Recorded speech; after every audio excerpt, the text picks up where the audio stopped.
Dry Creek, New Mexico Territory, 1889. Evelyn Hart slammed shoulder first into the back room wall of Galloway's saloon as Silas Crane shoved her inside and snapped the door shut like a jail gate. The debt ledger struck the crate beside her with a sharp crack. His fingers clamped around her wrist, while drunken laughter bled through the boards outside.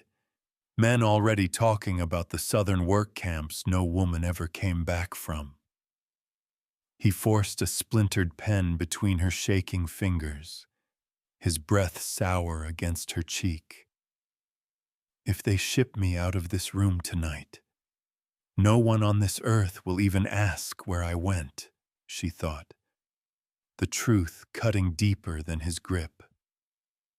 Before we continue, if you're watching this from anywhere in the world, leave your city name in the comments.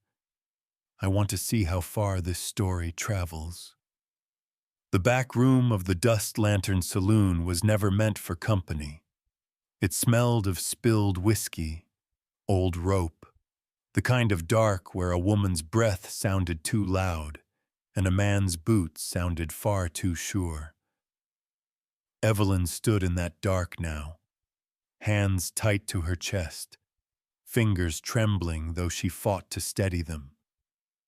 Sweat and dust clung to her dress. Her knees felt hollow, scraped clean of strength by fear. Silas Crane kicked the door shut behind him, the hinge snapping like it wanted no part of what came next. He wasn't a big man, just the kind who took up space like he owned the floorboards. He dropped a folded paper onto the whiskey crate. "Reckon you know what this is," he muttered. Evelyn didn't answer. Her voice always cracked when she was scared, and she was scared now in ways she hadn't been since the mines. She stared at the paper, not his face. His face always made things worse. Silas unfolded the document. Slow, enjoying the sound of cheap paper tearing its own spine. "Your husband owed money," he said, each word dropping like a judge's sentence. "Owed plenty. Cards, whiskey tabs, interest stacked higher than winter hay." Her jaw tightened. Her husband had been dead 2 winters, dead and buried, but still finding ways to drag her back into the mud. Silas leaned close, breath sour enough to wilt courage. "Now here's the part I admire." His finger tapped a line. "Debt passes to the surviving spouse. Labor accepted as payment. Transfer to Southern work camp if needed." Laughter rose from the men outside. Drunken, careless, the kind that told the world they'd forgotten how to be human. One of them cracked the door open, staring at her like she was a peeling saloon poster. Silas didn't shoo him away. He never shooed anyone away. "You sign this," he said, tapping the crate again, "and you're on a wagon by sunup. Work off that debt proper." A tremble climbed Evelyn's spine. The southern work camps were where women vanished, not died, not escaped, vanished. Her stomach twisted so hard she gripped the crate just to stay upright. "Or," Silas shrugged, "you can stay here. Work it off. My way."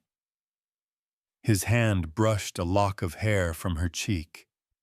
She flinched so fast she hit the wall behind her. "That's it," he murmured. "Wild little thing. Always thought you had more fire than most." Her breath hitched. Her chest felt too small for all the fear inside it. She reached for the tiny crescent moon pendant around her neck, the last piece she'd saved from the mines. the only reminder she was more than a ledger entry. Silas noticed. His voice curled uglier. You clinging to that for luck? Won't help you. Paper's all that matters in this town. Evelyn lifted her chin. Not bravery, just the last scrap of dignity left hanging by a thread. I won't sign, she whispered. Silas blinked twice, then laughed. Low, mean, rolling out like gravel sliding downhill. Oh, sweetheart, you will. Sheriff won't help you. Preacher won't help you. And those men out there? He jerked a thumb toward the door. They'd sell you faster than I would. He grabbed her wrist and slammed her hand toward the paper. Pain flared bright as a brand. A sound escaped her, half breath, half cry. You ain't leaving this room until that mark's on the line. For a moment, she believed him. Believed she was already halfway back in chains. But something inside, some ember left from a life stolen too early, strained against the dark. A memory surfaced, the mind's cold air, a midwife's trembling hands, a newborn she'd held only long enough to lose, iron shackles clinking like a cruel lullaby. Her knees buckled.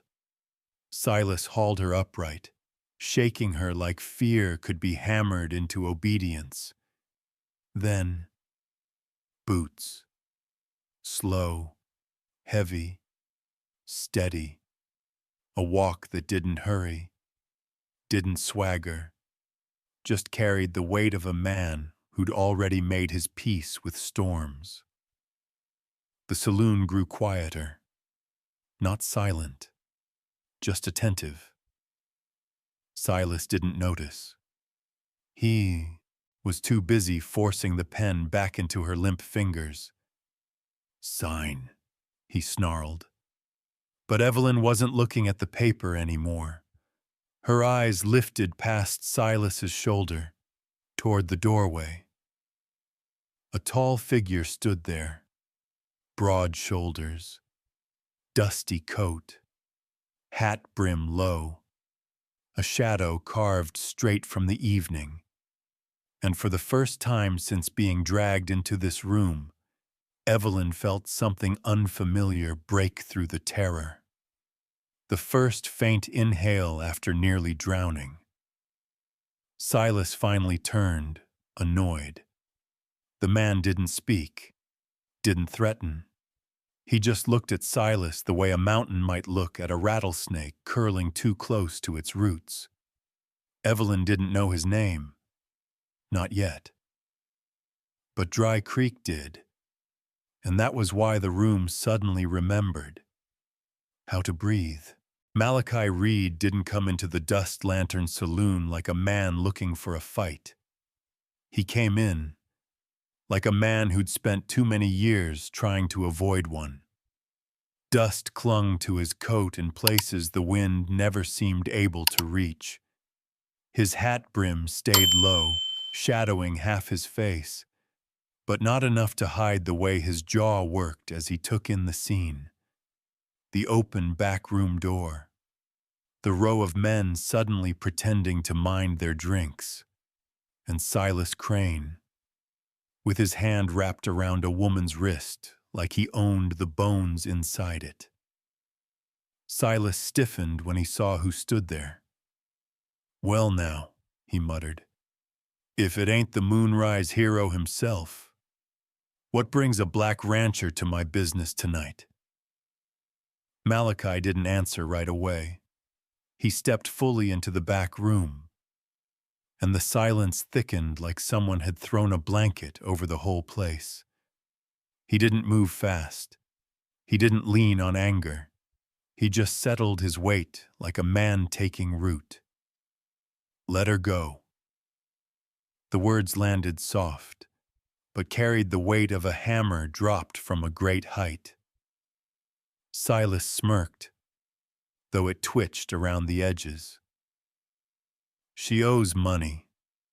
Ain't your affair, Reed. Debt's debt. You know how it works. Malachi's gaze dropped to the paper on the crate, then lifted to Evelyn's face. She wasn't crying. She wasn't yelling. She looked emptied out, like someone had carved her down to the last ounce of will. Something shifted in his chest, something old, something he'd hoped time had buried deeper than this. "I'll take the note," Malachi said quietly. "Transfer it, all of it, to me." The laugh Silas let out scraped the walls. "You? Paying the debt of a white woman? That's rich even for you." A few men outside snickered, though none loud enough to earn Malachi's eyes. He didn't flinch. "She walks out of here tonight, free from you. The debt's on Moonrise Ranch now." Evelyn shook her head, breath catching. "Don't. Malachi, don't do that." Her voice was soft, but trembling with years spent begging the wrong men for mercy. Silas clicked his tongue, pretending to think it over. "It ain't that simple, Reed. Pike owns this paper now. I'm just his collector. And Pike, well, he don't sign things over without adding a price." As if summoned by his name, a shadow slid across the doorway. Time 700 mounds. Mr. Holden Pike, banker of Dry Creek, and its unofficial puppeteer, stepped inside with the unhurried smugness of a man who'd never known the taste of being powerless. "Evening," Pike said, smoothing the front of his waistcoat.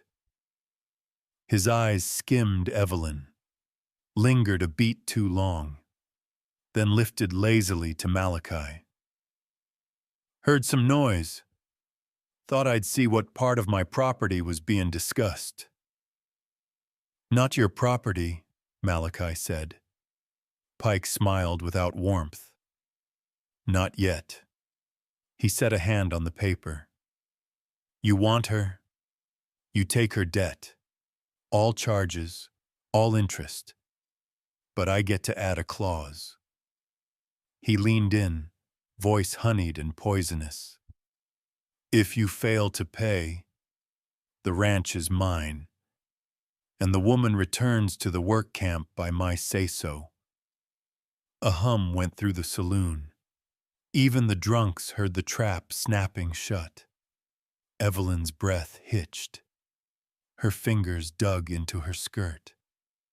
"No," she whispered. "Please. Malachi. He'll take your land. He'll take—" "That's enough," Malachi said, gentle but firm. His eyes finally met hers. Something steady passed between them. Something that told her he wasn't doing this out of pity. He was doing it because he couldn't stomach what he'd walked in on. He reached for the pen. Silas stepped forward. "Sure you want to tie yourself to trash like her, Reed? Woman's been in and out of camps more than—" The pen snapped between Malachi's fingers.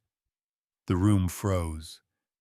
He set the broken pen down, took another from Pike's vest pocket without asking, and signed the contract in one slow, deliberate stroke.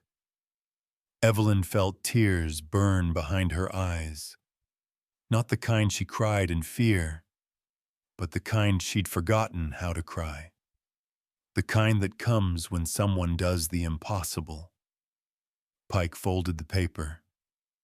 "Well then, Moonrise Ranch is officially on the clock. And you—" He turned to Evelyn. are officially off mine. For now. Silas stepped aside reluctantly. Evelyn moved past him, hands shaking, breath shallow from everything that had nearly happened. She wasn't sure her legs would hold her until she felt a warm, rough hand steady her elbow. "Easy," Malachi murmured. It was the gentlest thing anyone had said to her in months. They left the saloon together. The night air hit her like cool water. She sucked in a breath. The first real one since she'd entered the back room. She didn't realize she was still trembling until a small voice piped up from near the hitching rail.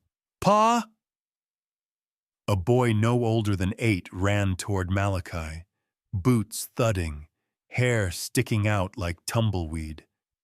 Jonah Reed crashed into Malachi's leg, then peered up at Evelyn with wide, curious eyes.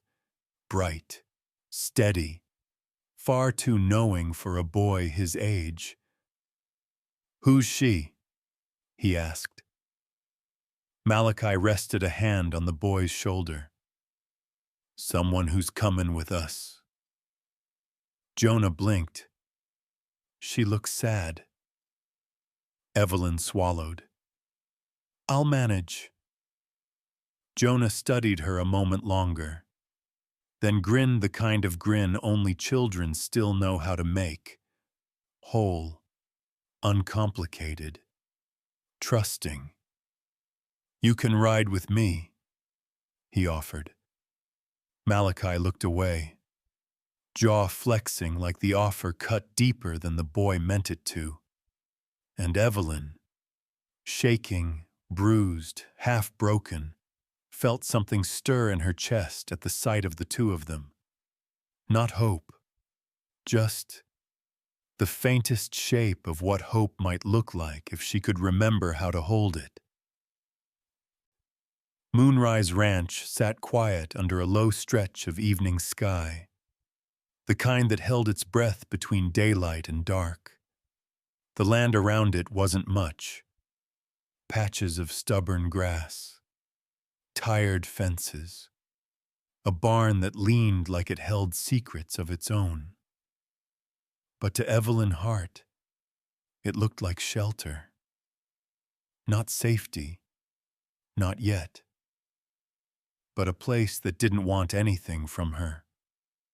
Malachi Reed swung down from his horse first. He lifted Jonah off the saddle with practiced ease, then turned to help Evelyn, though she stepped down before he could reach her. Her feet hit the dirt softer than she expected, but her knees wobbled all the same. "You'll take the room on the east side," Malachi said, voice calm but tired. "Used to be my wife's. Been empty a long while." Evelyn nodded, though something in her chest pinched at the notion of stepping into a dead woman's space. "I can sleep in the loft," she offered. "You'll take the room," he repeated, not unkindly. Jonah grabbed Evelyn's hand without asking permission and tugged her toward the porch. His small fingers were warm, calloused, in the way of ranch children who learn tools before toys. She let him lead her, though her pulse skittered like a wild colt at the unexpected touch. Inside, the house smelled of cedar and old coffee grounds. The floorboards creaked soft beneath them. Jonah chattered as he guided her down a narrow hall, past worn books, and a rack of coats patched at the elbows. "This one's yours," he said, throwing open a door. The room held a single bed with a faded quilt, a small window facing the barn, and a dresser with one drawer stuck half open. A woman's hat hung from a nail. A thin shawl lay folded on the dresser, threads loosened by time. Evelyn touched the shawl with the back of her fingers, as if afraid it might bruise. She passed some years back, Malachi said from the doorway. Jonah was small. His voice held no sharp edges, just a tired shape of grief set neatly on a high shelf. "I'm sorry," Evelyn murmured. Malachi only dipped his head and stepped away, leaving the faint scent of saddle leather in his wake. Jonah kicked at a floorboard, then looked up with a grin too bright for the house's shadows. "You hungry? Pa makes beans good." Her stomach clenched, not from hunger, but from memory. She forced a small smile. "I can cook. Least I can do for your kindness." "Pa says kindness ain't something to pay for," Jonah said matter-of-factly. Evelyn swallowed hard. No one had said something like that to her in years. She worked through the evening, chopping potatoes, scrubbing dishes, sweeping corners that hadn't seen a broom in months. She wasn't trying to impress anyone. She was trying to outrun her thoughts. But thoughts have long legs. Every time she turned, she saw Jonah, not watching out of suspicion or fear, just watching, like he was memorizing the shape of her moving around the kitchen. She didn't know what to do with the warmth that stirred in her chest when he hummed under his breath. That warmth scared her more than Silas Crane ever had. By the time the dishes were scrubbed and Malachi had stepped out to check the horses, Jonah was fighting sleep by the fireplace, leaned sideways, blinking slow. "I'll walk him to bed," Evelyn said quietly. Jonah slipped his hand into hers again, trusting without question. She led him to his small room, a cot, wooden animals carved from scraps, a shelf of tin horses with missing legs. "Pa carved those," he said proudly. "They're good," she whispered. He crawled under his blanket, pulling it to his chin. Evelyn tucked a corner down out of instinct, then froze, her hand suspended midair. She hadn't tucked in a child since... Jonah blinked up at her.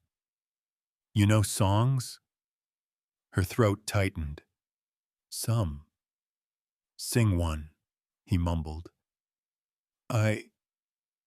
It's not a pretty one."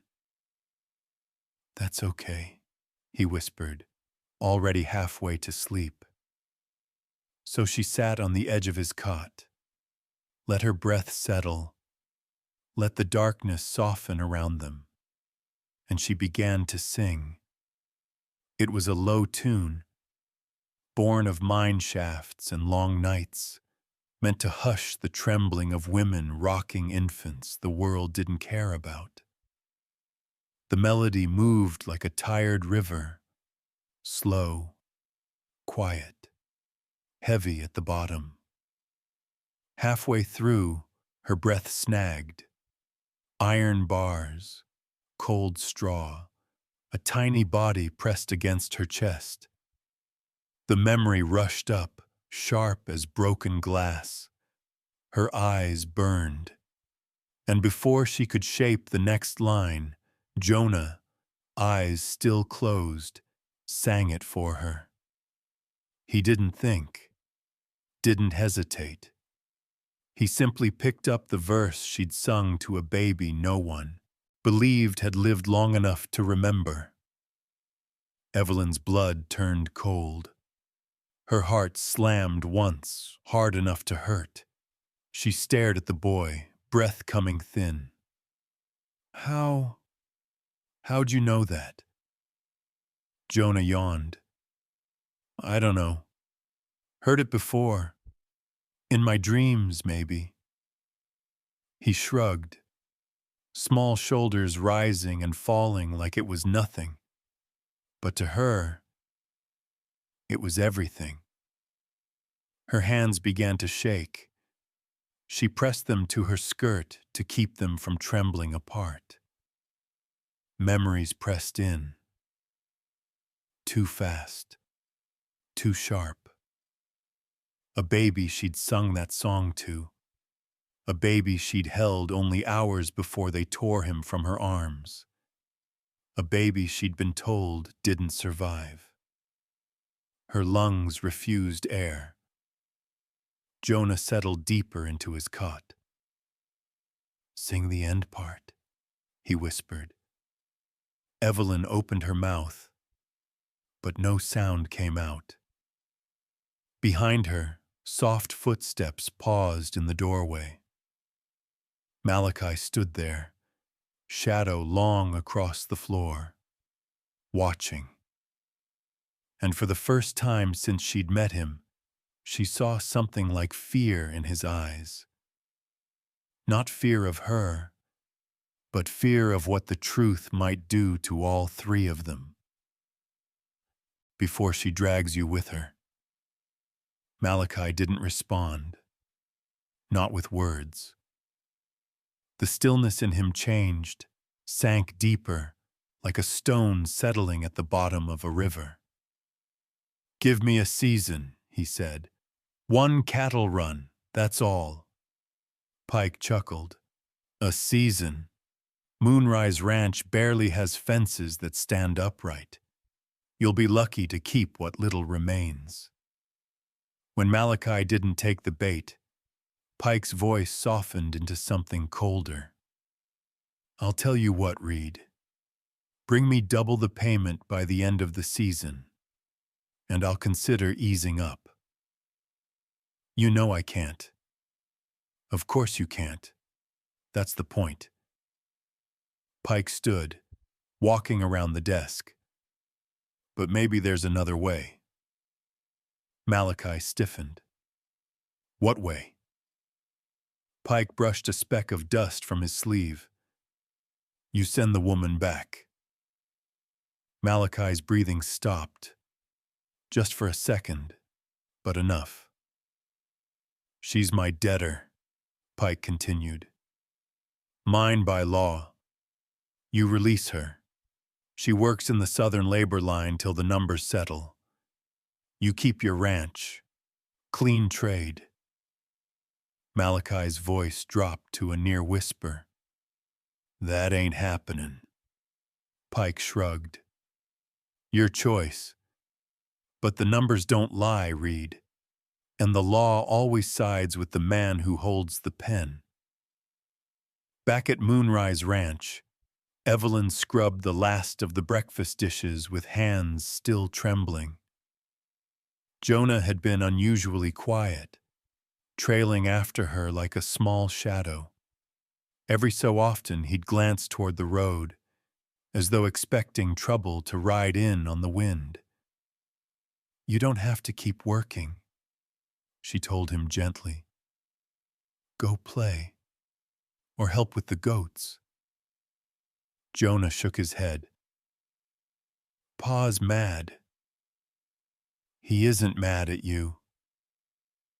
"I know." He paused. "But he's hurting.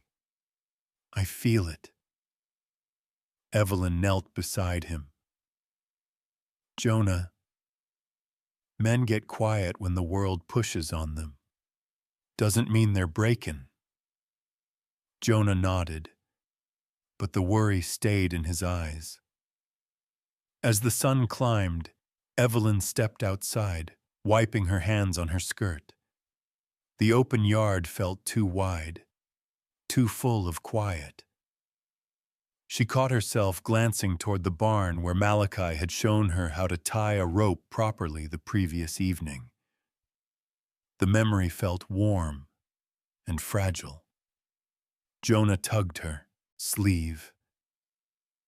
"Miss Evelyn, you're sad too." Her throat tightened. "We all got reasons." The boy hesitated. Then, "You not gonna leave, are you?" The question struck her like a thrown stone. Something in her cracked, the kind of crack that warns you a dam is failing. "I don't aim to," she said. "Not unless Malachi wants me gone." Jonah looked down at his boots. "He don't want that."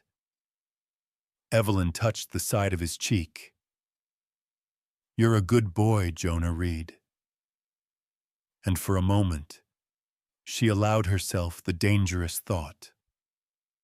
What if he's mine? What if the lullaby wasn't coincidence? Fear crawled up her spine. Hope, too. Both unwelcome. When Malachi finally rode up the ranch road, dust trailing behind him, she knew before he dismounted that the news was bad. He handed Jonah a small sack of nails, a distraction, and nodded for Evelyn to join him by the porch. "What happened?"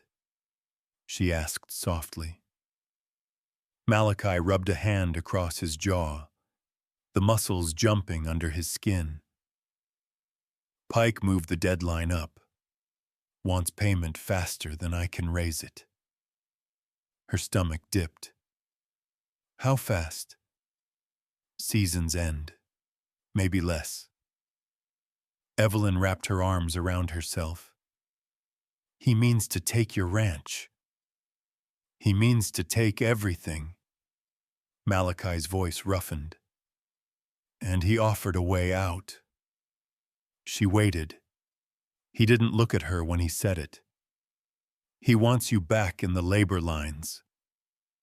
Her breath left her body like a punch. "And you?" I said no. The way he said it, quiet, heavy, felt like a door closing somewhere inside him. She looked toward Jonah, hammering nails into a plank with all the solemnity of a grown man. Something inside her clenched and wouldn't unclench. "He'll take your ranch, Malachi. And the boy, he'll lose his home again." Malachi stared at the fading horizon. "I'll figure something." But she heard the truth beneath it. He had nothing left to wager. Suddenly, too suddenly, the decision inside her rose like a tide that had been rising all along. "I'll go," she whispered. Malachi turned sharply. "No. If it keeps the ranch, if it keeps Jonah safe." "No," he repeated, sharper this time, pain flickering through his eyes. "You ain't going back to that hell." "You can't stop him from taking everything," she said, voice trembling but steady. "But I can." Malachi's hands curled into fists. "I won't let you pay a debt that ain't yours." "It ain't about debt," she said, tears burning but held back. "It's about a child who already had too much taken from him." Malachi froze, just for a heartbeat. And though Evelyn hadn't meant to say it that way, she saw the words strike deep, saw something haunted rise behind his eyes. Something that told her she wasn't the only one fighting ghosts that wouldn't stay buried. Night settled heavy on Moonrise Ranch. Evelyn lay in the bed that had belonged to another woman and stared at the dark, listening to the quiet house breathe, listening to the distant creak of Malachi's boots on the porch. She knew he couldn't sleep. She knew he blamed himself for every piece of this. And she knew one more thing, as certain as sunrise. She would go to Pike, alone, before dawn. Because Jonah deserved a life that wasn't built on cages. And she, broken or not, could bear one more chain if it meant he never had to. They left for town at daybreak, not because they wanted to, But because Malachi insisted Jonah needed new boots, and Evelyn needed thread for mending. He didn't say the real reason. He didn't want her slipping off alone to Pike before dawn, like some ghost prepared to sacrifice itself. Jonah rode with the loose ease of a child who had known saddles longer than beds. Evelyn sat behind Malachi, hands gripping the back of the saddle, careful not to touch him. Though the horse's motion kept nudging her close, she felt his body tense every time the wind shifted, like he was listening for danger he already expected. Halfway down the ridge, the world grew still in the way animals know before humans do. Birds quieted, dust settled, even the horse hesitated. Malachi reined in. "Stay close," he murmured. That was when 3 shadows stepped from behind the rock outcropping. Silas Crane spat tobacco in the dirt. "Morning, Reed," he drawled. "Bank says you're late on your manners." Malachi slid off his horse slow, palms open. He didn't reach for his gun. Evelyn saw the way his back tightened, saw Jonah press his face into the horse's mane. "Got no trouble with you, Silas," Malachi said calmly. "Let us pass." Silas grinned, a grin that didn't reach his eyes. "Oh, I ain't here for trouble. I'm here for correction." He gestured to his 2 men, both broad, both drunk on the promise of hurting someone who couldn't fight back without raising hell in Dry Creek. Evelyn felt her pulse spike. Her throat went dry. Silas walked a slow circle. "See? Pike don't care much for delays, or for charity cases." His eyes slid to Evelyn. "Says you've been protecting his property." Malachi stepped forward, blocking her from view. "She ain't nobody's property." Silas's grin sharpened. "Then why's her name still on the ledger? You think a few big words and a soft heart fix that?" When Malachi didn't rise to the bait, Silas nodded. They moved fast. The first blow caught Malachi across the jaw, a hard, ugly crack that echoed down the gully. Evelyn gasped. Jonah cried out. Malachi staggered but didn't swing back. He just steadied himself, breathing through the pain. "Time, Chuns." "Reed," Silas taunted. "You ain't even gonna fight? What's the matter? Scared of headlines? Colored rancher shoots white man. That it?" Malachi didn't move, didn't flinch. A stillness not of surrender, but principle. Quiet, dangerous, stubborn as stone. "Pa!" Jonah cried. Evelyn pulled the boy behind her. "Stay close to me." But Silas was already stepping toward them. "You defending her like that," he sneered. "Makes me think maybe Pike's right. Maybe she's worth something after all." Evelyn's blood turned to ice. She knew men like Silas. Men who looked at women the way traders looked at livestock.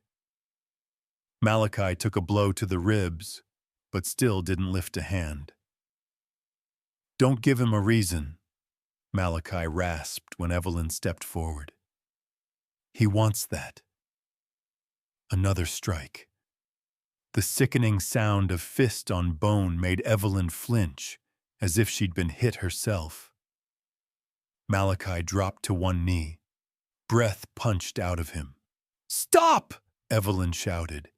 "He's done nothing!" Silas backhanded her, hard.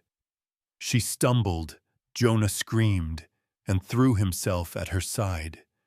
She pulled him close, shielding him with her body. And then, one of Silas's men grabbed Jonah's arm. Evelyn spun, wild with terror, and shoved the man. Strength born from something older than pain. Jonah fell backward, his shirt catching on a jagged nail jutting from a fence post. The fabric tore, and the world stopped. There, on Jonah's small chest, pale against sun-browned skin, was a crescent-shaped scar. Thin, curved, unmistakable. A scar she had seen once before on a newborn she'd held for mere hours, before the Trey Mo took him from her. Her vision blurred. Her knees nearly buckled. Every breath cut her open from the inside. Silas noticed and laughed. Low, cruel. "Oh, that mark?" he said. "Trey Mo doctors cut them babies up sometimes. Sew 'em wrong. Some live, some don't. The ones that live go for a good price." Evelyn's stomach twisted. Jonah clutched her hand, not understanding the storm crashing down around them. Malachi struggled to his feet, blood on his lip, face bruised. He looked at Jonah, then at Evelyn, and something like dread crept across his features, not because of the scar, but because he knew what it meant to her. Silas stepped closer to the boy, reaching out as if Jonah were an oddity worth examining. Malachi moved without thinking. He planted himself between Jonah and Silas, breath ragged, body trembling with pain. "You touch that boy," he said, voice barely above a whisper. "And I swear, ledger or no ledger, you won't walk away." Not loud, not shouted, but final. Silas hesitated. Just long enough for his men to shift, bravado bleeding out of them. He spat in the dust. "This ain't over." Then he jerked his chin, and they retreated into the rocks like wolves denied a meal. Evelyn dropped to her knees beside Jonah, hands shaking so violently she could barely touch him. He looked at her with wide, frightened eyes. "What's wrong?" he whispered. She traced the crescent scar with trembling fingers. Her voice broke. "Nothing, baby. Nothing's wrong." But everything was. Malachi knelt beside them, breath hitching, ribs undoubtedly cracked. He touched Evelyn's shoulder. Gentle, steady. "We'll talk back home," he murmured. "Not here." His touch burned like truth she wasn't ready to face. Evelyn gathered Jonah into her arms, holding him long, holding him tight. Long enough to feel the shape of that scar again.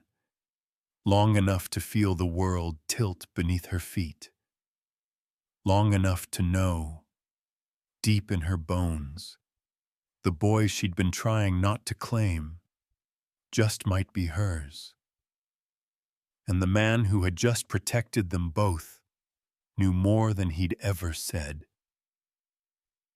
Wind brushed the eaves. The lantern in the kitchen guttered once, as if unsure it should stay lit for what was coming. The house felt too still, like the quiet that settles right before a wound is opened. Malachi sat at the table, shirt half open where Evelyn had peeled it back to clean the bruises. His ribs were swelling purple and black, the kind of hurt that made each breath tight and shallow. He didn't complain. He never did. Evelyn's hands shook as she dabbed the cloth along his side. She tried to hide it, but she wasn't good at hiding anything since the road incident. Not from herself, not from him. Jonah had cried himself to sleep in the small room down the hall. Every now and then, a soft, hiccuping breath drifted through the quiet. Malachi was the first to break it. "Evelyn," he said, voice rough but low, "you saw something out there today." Her hand froze mid-air. He didn't look at her.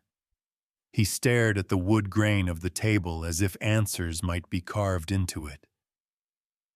"You saw that scar," he said. "The crescent one."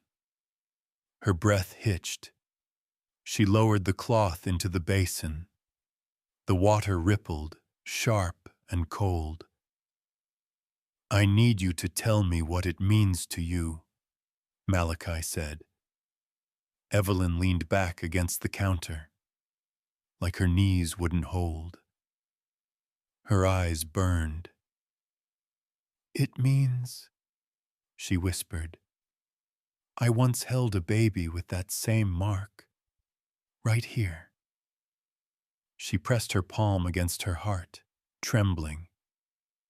"They told me he died the night they cut into him. Too small, too weak, too inconvenient." The words shattered inside her. Malachi finally lifted his eyes. Pain, old, deep, moved behind them like a shadow coming home. "Evelyn," he murmured, "sit, please." She shook her head. "You know something. I saw it on your face." Malachi's jaw worked. He swallowed, then pushed himself slowly to his feet. He limped down the hall to Jonah's room, not entering, not waking the boy, just reaching under the small cot into an old cedar box. He carried it back like something sacred or dangerous. He set it on the table, opened the lid. Inside lay a small piece of silver, dulled by years, shaped like a half-moon, the edges worn by time and tiny fingers. Evelyn gasped. Her hand flew to her own throat, where her half-moon pendant hung. Her last belonging from before the Trimo took everything. Malachi lifted Jonah's charm with slow fingers, like he feared it might crumble. "This," he said quietly, "was around Jonah's neck the night I found him." Evelyn staggered forward. "No, no, that can't—" "Your piece," Malachi said softly, nodding to her trembling hand. "Fits it. I ain't ever tested it, but I know it does." Her knees buckled. A sob tore out of her, silent but sharp, as she pulled her pendant free. Malachi stepped beside her. He held his half-moon steady in his palm while she raised hers. The metal touched, slid, locked clean as truth. Two halves, one whole. Evelyn's breath collapsed in on itself. She pressed both hands to her mouth to hold in the sound. Tears spilled, hot and shaking, before she could stop them. Malachi looked away, jaw clenched, as though he had no right to witness the moment. "How?" she choked out. "How did you... Where did you..." He sank into the chair again, like the weight of the years had finally dragged him down. I ain't proud of how this started, he said, but you deserve the truth. He spoke slowly, voice low and steady, letting the memory come, not as a performance, but as a thing he'd carried too long. I was younger, foolish maybe, angry at the way the world sorted people. Color first, worth second. I ran with a small group trying to break folks out of the Southern labor caravans. One night, we hit a convoy headed out from Dry Gulch. Half of them were barely standing. Some were dying. His voice cracked at the edge but didn't break. There was a woman, he continued, skin gray, breath thin. She held a baby so small I thought he wasn't alive. She grabbed my shirt when I passed and whispered, "Take him. Don't let them finish him." Evelyn shook, tears slipping down her wrists. Malachi rubbed his forehead, like the memory scraped him raw. I carried that baby for miles. He didn't cry, didn't move, just kept breathing those tiny breaths that sounded like they might stop any second. Time 1.1s. I didn't think he'd make it. He swallowed hard. But Jonah's stubborn. He lived. "And you never looked for me?" she whispered. He flinched. That one hit. "I was scared," he admitted. "If I dug too deep, they'd drag both of you back. And I didn't want the boy tied to the things I'd done, the people I'd crossed, the laws I broke." Her voice trembled. "So you kept him?" "I raised him," Malachi corrected quietly. "Loved him, tried to do right by him. But, yes, I kept him." Evelyn covered her face with her hands, not in anger, not fully, but in grief. Years of it, rising like a tide she couldn't hold back. "You took my child," she whispered through her fingers. Malachi's breath shuddered. "I saved him, Evelyn, but I won't pretend I didn't also take him from the chance of you ever finding him." Silence fell, heavy, thick, breathless. When Evelyn lowered her hands, her face was wet and pale. "Does Jonah know?" she asked. Malachi shook his head. "Not yet. I didn't want him shattered unless the truth was sure." Evelyn's voice worked itself into something small, but strong. "He's mine." Malachi nodded. "Aye." "And he's yours," she said, surprising herself. 8 years makes a father, whether blood agrees or not. Malachi's eyes burned, not with hope, not yet, but with something like surrender. Evelyn looked down at the joined pendants glowing faintly in her palms. 2 halves, 1 whole. Her child. Their child. The truth that would remake everything, or break it. She closed her shaking hands around the silver and whispered, voice barely a thread, "What do we tell him now?" Dry Creek wasn't built for crowds. Yet by noon, its front street swelled like a river hungry for wreckage. Folks leaked out of shops and porches, drawn by whispers Pike had planted before breakfast. The man had a talent for stirring fear the way other men stirred coffee. slow, steady, with too much bitterness. Malachi Reed walked beside Evelyn, Jonah between them, each holding one of the boy's hands. Jonah's grip was tight, tight enough for his knuckles to pale, but he didn't complain. The child knew when silence mattered.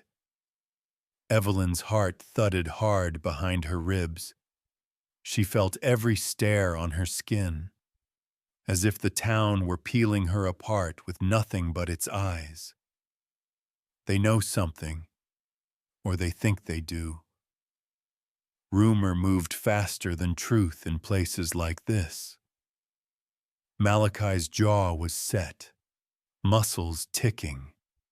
He wasn't angry, not the wild kind. This was the slow burn kind. The kind that lived in a man's bones when he knew he was walking into a fight he wouldn't let himself win with fists.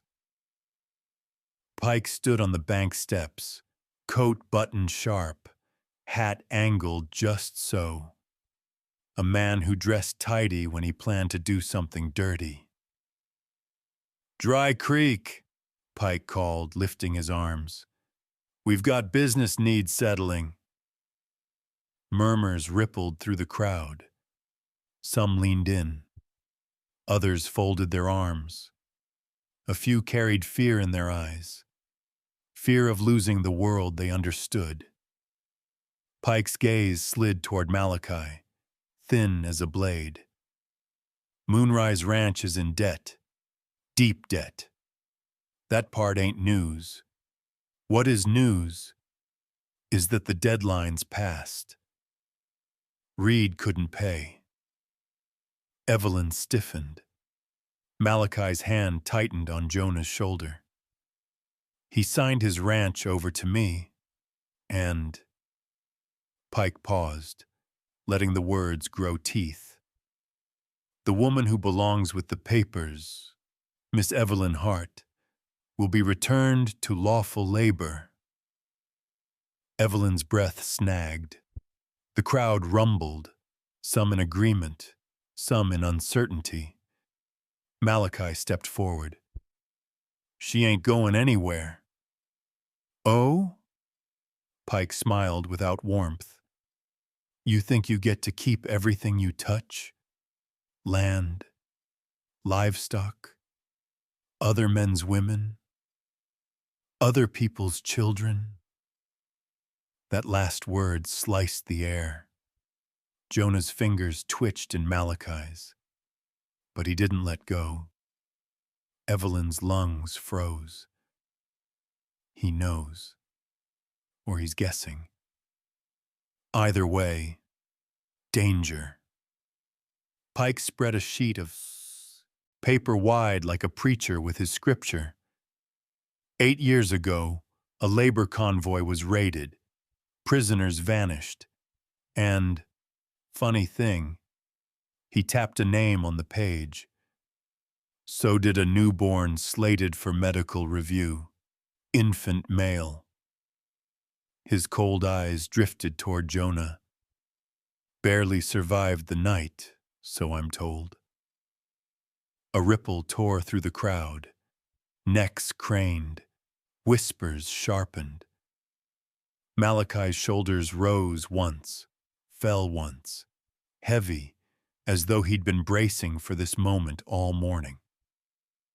Pike wasn't finished. "Some say Reed stole that baby, took him like spoils from a wagon he had no business touching." Pike's voice dropped. "Until today." Shouts broke out. "Is it true? Reed took a white baby? Was he running a thieving ring?" Evelyn stepped forward, her body moving before thought could catch it. Malachi reached for her arm, but she pulled free. Her voice wavered, but did not break. "You got no right to talk about children like they're cattle." Pike smirked. "A mother would say that. Shame you weren't much of one." The words hit harder than any fist. Evelyn swayed. Malachi's face darkened, not with rage but with something colder. "You done," he said quietly. Pike laughed. "Oh no, I've just begun. Reed broke the law, stole a child, and now he parades that boy around like some badge of honor. That ain't." Evelyn stepped in front of Malachi. "Jonah is mine." The world went still, not quiet, not calm, still, like air refusing to move. Her voice steadied, clear, rooted. "He was taken from me at Dry Gulch. They told me he died, but he didn't. My baby lived." Her hand drifted to Jonah's shoulder, fingers trembling. "And Malachi didn't steal him. He saved him." The crowd murmured, confused, off balance. Pike scoffed. "You expect this town to believe a convict and a saloon drifter over my ledger?" Malachi stepped beside her, not shielding her, but standing as her equal. "You want truth?" he said. His voice wasn't loud, but it carried. "I raided that convoy, freed who I could. There was a baby left behind by a dying woman. I took him, raised him, loved him, and I'll answer for it if the law asks." He placed a hand on Jonah's small back. "But I won't let you use him as a weapon." Pike opened his mouth, but Malachi kept talking, voice gathering weight like distant thunder. "You call me a thief, fine. You call me a sinner, maybe. But you listen close." His eyes swept the crowd. "Blood ain't just what's in a man's veins. Sometimes it's what a man gives up, day after day, to make sure a child grows straight." A hush fell. The words settled into the town like seeds dropped on stubborn soil. Pike's jaw tightened, his control slipping. He needed panic, not thought. "He broke the law," Pike barked. "He hid that child. He lied." Malachi nodded once. "And if you want to punish someone for that, you take it out of me. But Jonah stays with his family." The crowd shifted. Some frowned. Some nodded. Some softened. And some, those who owed Malachi kindness from years past, stepped forward a fraction. Not enough to declare sides, but enough to show doubt in Pike's. Jonah pressed close to Evelyn's skirt, looking up at them both as though trying to understand what family meant when the whole town was listening. Evelyn laid her palm on the boy's hair. Pike saw the hesitation of the crowd and snarled, "We'll see what the sheriff has to say about this." But the sheriff, who'd been lingering behind the crowd, scratched his jaw and said in a tired voice, "Reed didn't draw a gun, didn't break peace today. And far as I can tell, Pike, this is a matter for the marshal, not some street circus." A rumble of surprise ran through the gathering. Pike's smile cracked. Tiny, ugly. This wasn't going the way he planned. Malachi bent, touched Jonah's shoulder, and murmured, "You stay close now." Jonah nodded, eyes wide. As the crowd parted around them, uneasy, buzzing, Evelyn felt the ground tremble beneath her feet, not from danger, but from truth finally stepping into the open. And truth, once spoken aloud before a town, could not be shoved back into silence. Not anymore. For a long, brittle moment, Dry Creek stood still, like the town itself was afraid to shift its weight. Evelyn Hart found herself in the center of it, Jonah pressed to her side, Malachi a bruised wall of silence beside them. People stared the way folks do when they ain't sure whether they're about to witness justice or a hanging. Pike held his ledger high. This woman returns to labor. This ranch returns to me.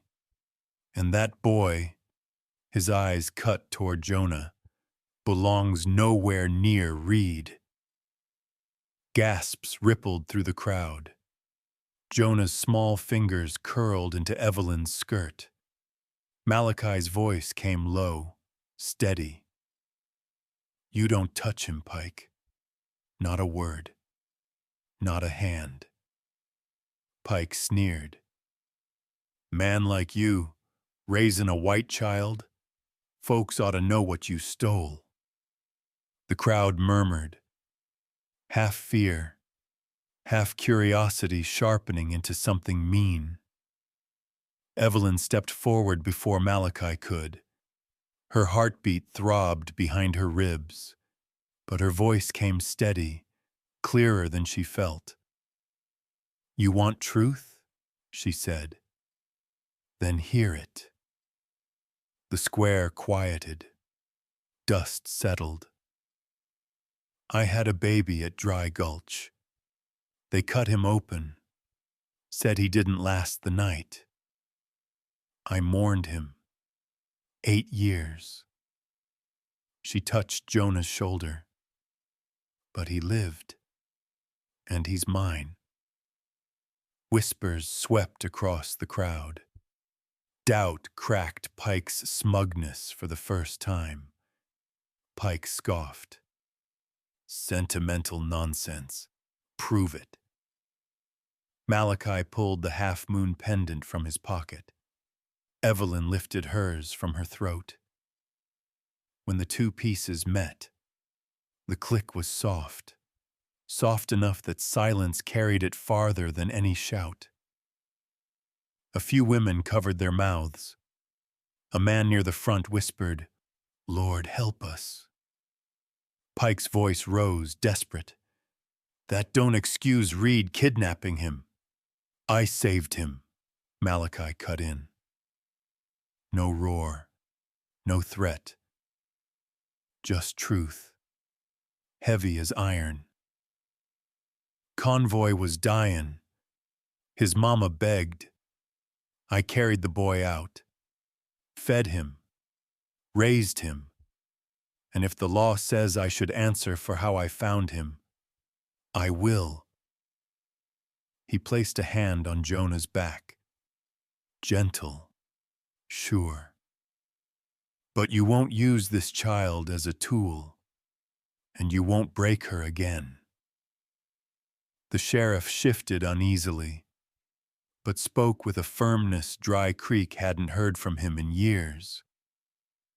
Pike, you hold your tongue till the marshal comes. There's more truth here than your ledger's showin'. Pike froze, mouth twisted. Evelyn looked at Malachi then, really looked, and found no defense, no excuses. Just a man ready to lose everything if it meant standing honest. Jonah tugged her sleeve. Ma? His voice was small, but the word wasn't. Evelyn knelt, arms wrapping around him before she could think. Malachi's hand rested on both their shoulders, steadying them like he'd been waiting years to do it. The crowd watched, unsure, unsettled, softened.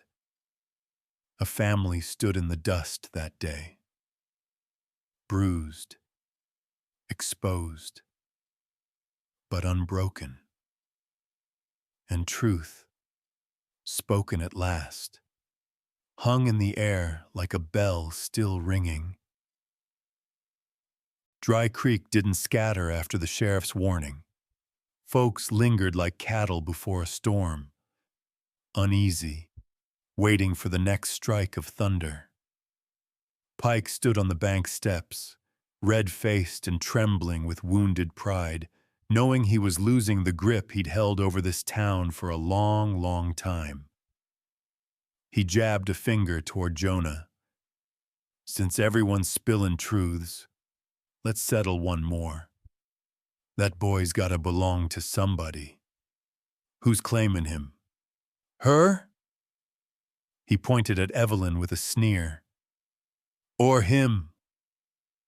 His finger snapped to Malachi.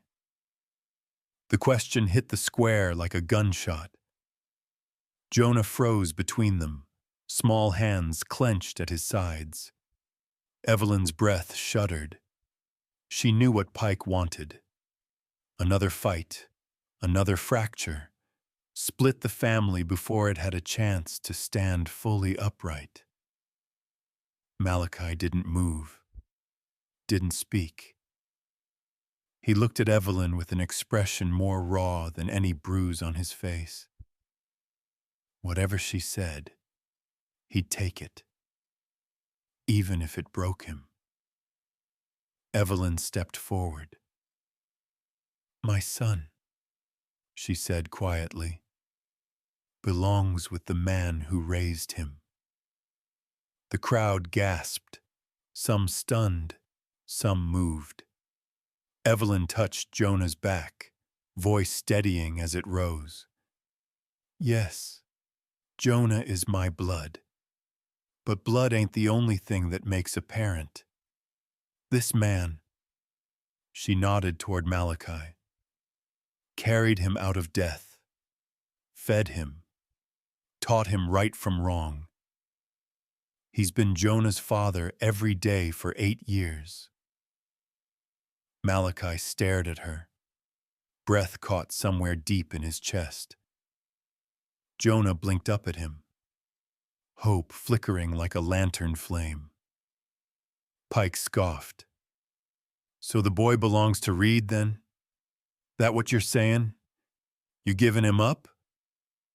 Evelyn shook her head slowly. I ain't giving him up. She reached for Malachi's hand and placed Jonah's small palm in both of theirs. I'm standing with my family. The word, family, hung in the square like a prayer. Suddenly, movement stirred on the edges of the crowd. A widow with dark braids, Mrs. Calderon, whom Malachi had once helped bury a husband no one else honored, stepped forward. Then, the German shopkeeper Malachi hauled supplies for last winter. Then the preacher whose leaking roof Malachi fixed without charge. One by one they came to stand between the Reed family and Pike. A quiet wall, not loud, but solid. If you want him, Mrs. Calderon said, looking Pike dead in the eye, you go through us. The sheriff shifted, uneasy. Pike sputtered. No one moved aside.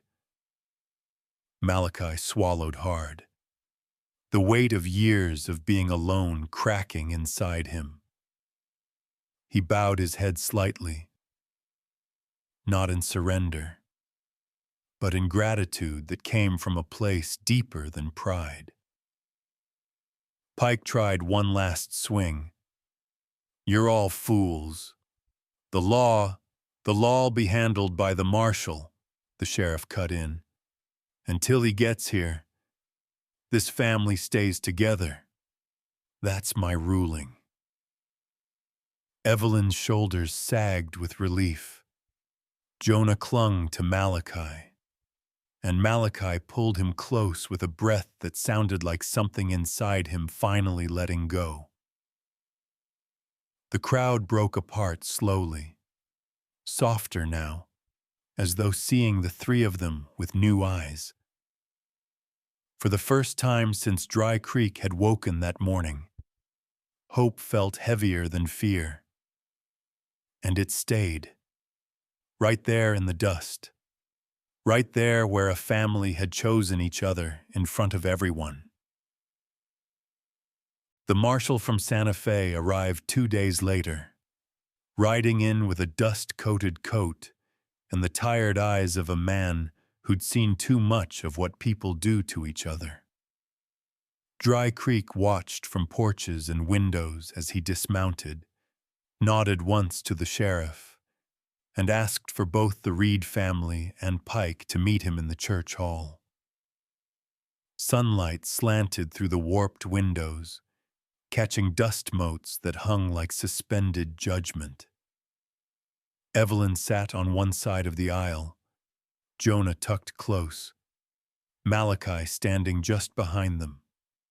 Hands clasped, shoulders squared, but breath tight enough she could hear it.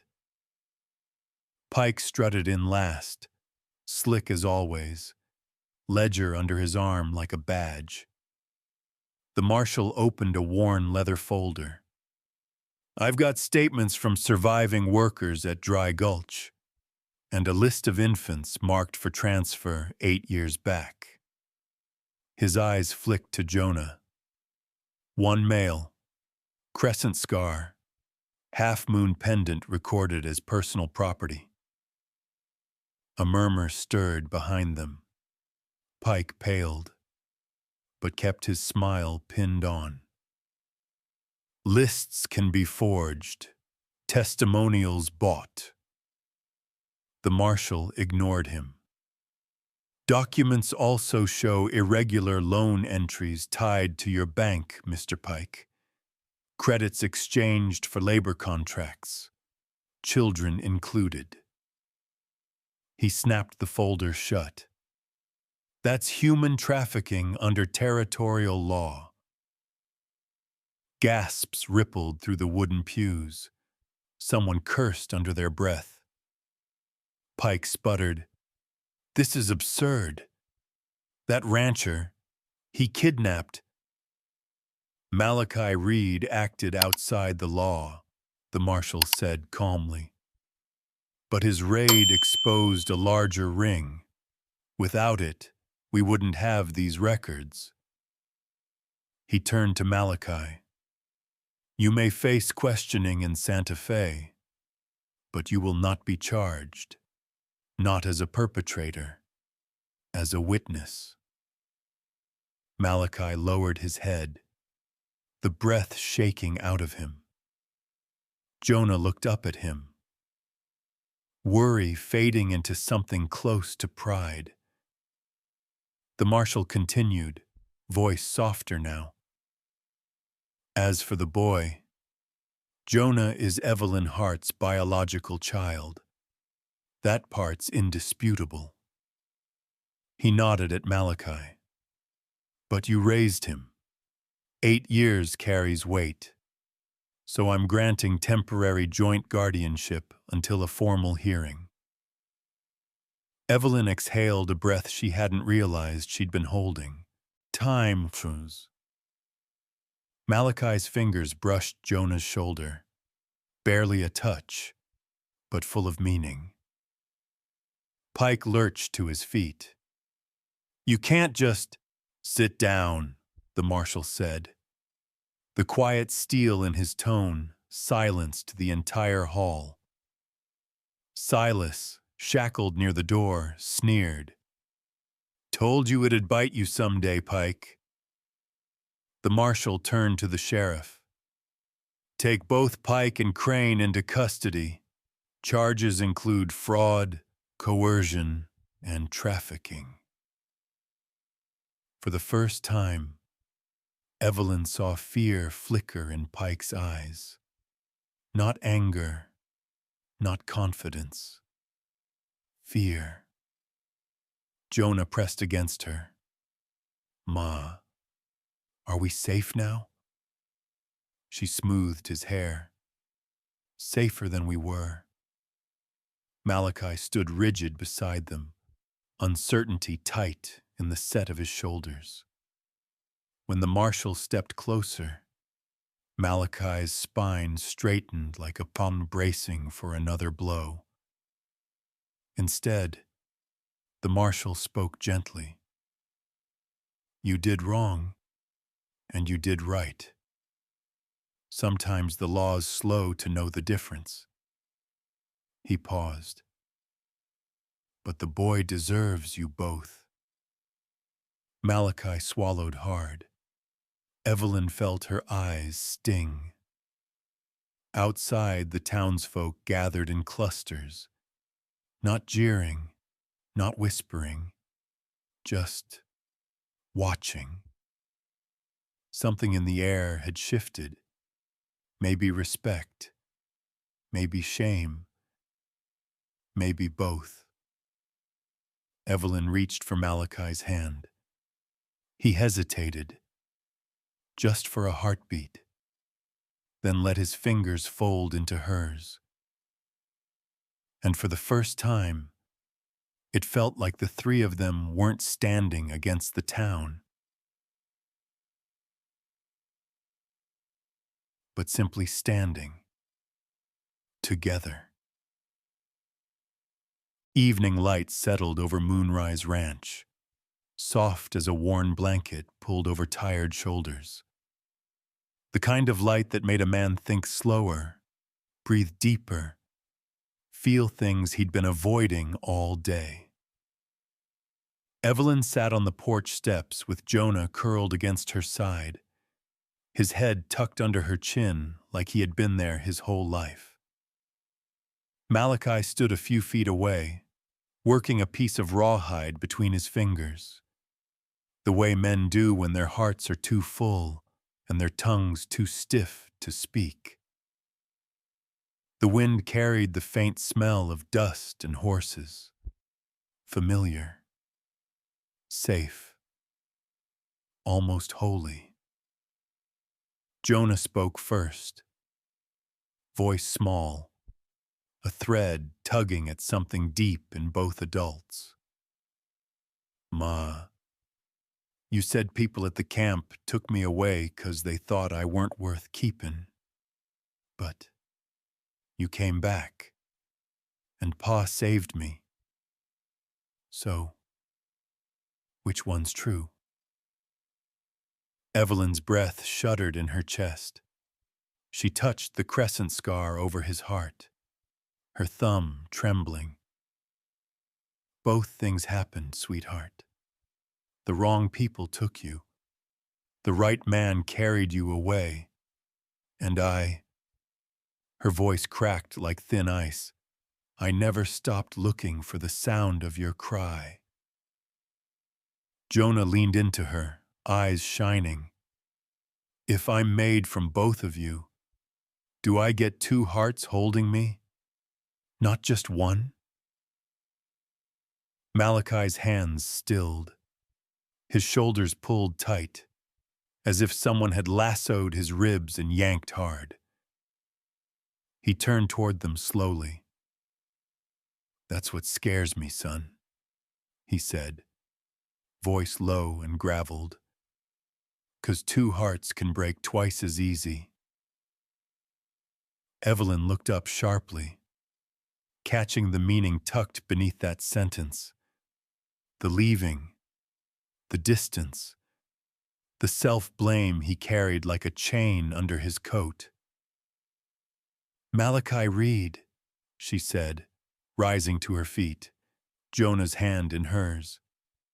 Don't you dare walk away from this porch like you're some mistake we need to forget. His jaw tightened.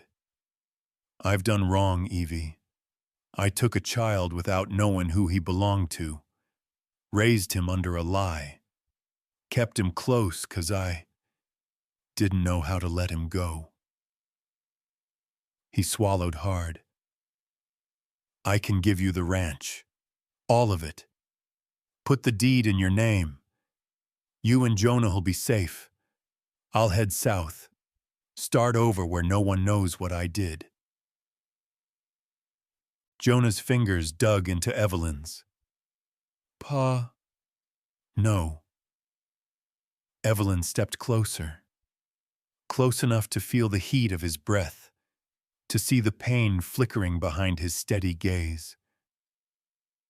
"You listen to me," she whispered, steady as a church bell even when her voice trembled. "I lost my child once because men decided he was only worth the ink on a ledger. I will not lose him again because you decided you're only worth your sins." Malachi's breath hitched. Jonah slipped between them, pulling out the crescent pendant they'd kept wrapped in cloth. He placed it in both their hands, small fingers over big ones, sealing them together. "If either of you leaves," Jonah murmured, "the moon goes back to being broke." Silence fell, thick and warm. Not fear, just truth. Malachi looked down at their joined hands, at the little boy holding them together like a prayer. His voice came out rough. "Guess I'll stay then." Evelyn exhaled. Relief, grief, and a rising peace all braided into one long breath. The porch creaked as the three of them leaned into each other, a shape that felt like a home finally forming. Not perfect, just true. A full year slipped by the way years do on the frontier, quiet from afar, thunderous up close. Dry Creek changed in inches, not miles, but change still came. The old Dry Gulch mine shut down for good, its iron gates chained and its shadows scattered. The marshal's papers saw to that. Some folks cheered, some cursed.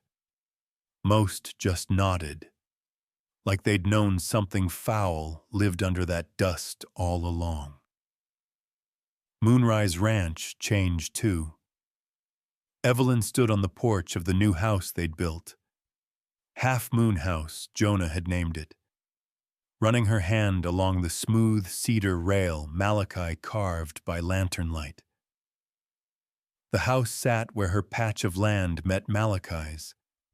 Two pieces joined in the middle, like the pendant that hung above the porch and chimed soft whenever the wind breathed past. The sound wasn't loud, but it carried. A reminder of where their story broke and where it held fast. Behind her, the yard rang with children's voices. Kids from different corners of the territory, some orphaned by the mine, some left drifting after the arrests. They weren't laborers. They weren't debts to be collected. They were just kids, learning to ride, learning to read, learning how to breathe in a world that hadn't been kind. Jonah rode circles around them on a sturdy bay gelding, shouting instructions with the pride of someone who'd grown taller in spirit, not just in height. "Sit deep. Don't yank the reins. Ask the horse, don't boss it." The younger ones listened hard. Jonah had that effect on them. A boy who'd survived became a boy others believed. Malachi came up behind Evelyn, boots soft in the dirt, the easy surety of a man who finally stopped wondering if he deserved the ground he stood on. "Fence line held through the storm," he said. "Kids helped patch it this morning." Evelyn smiled. warm and real. They listen to you. He shook his head. They listen to you. I just hand 'em hammers. She leaned against him lightly, just enough to feel the heartbeat she now trusted not to walk away from her. Malachi's arm slipped around her waist, gentle but steady. Never thought I'd see a place like this, he murmured. A house with its own rules, a family made from choice, not chains. Evelyn touched the pendant above them, the crescent halves, forged into a full moon, its edges warm from the sun. This house only stands because of the choices, she said. Hard ones, and ones we ain't done making. Malachi pressed a kiss to her temple, brief, careful, tender as a man with calloused hands could manage. I'm here for all of 'em. Jonah galloped past, whooping, hair flying wild. The smaller kids cheered like he'd lassoed the moon itself. Ma! Pa, look at me! He shouted. Malachi lifted a hand in greeting. Evelyn laughed, a sound that still surprised her sometimes, bright and unguarded. Kids raced, horses snorted, the pendant chimed, and the long ache of old wounds didn't vanish, but it found a place to rest. Evelyn looked over Half Moon House, the porch, the fields, the children, the man beside her, and felt something settle inside her, quiet and certain. They had built a life out of pieces that were never meant to fit. And yet, here they stood, a mother reclaimed, a father redeemed, a boy beloved, a home where no one, ever again, was a ledger line or a body to be claimed. Just people, just family, under a moon finally whole. As our tale settles like evening dust over the wide frontier, may it remind you that healing, courage, and family can still find us, no matter our age or the miles behind us. If this story touched your heart, please leave a comment and share your thoughts. Your voice matters here. And if you'd like more stories like this, tap like, subscribe, and stay with us for the next ride down the trail.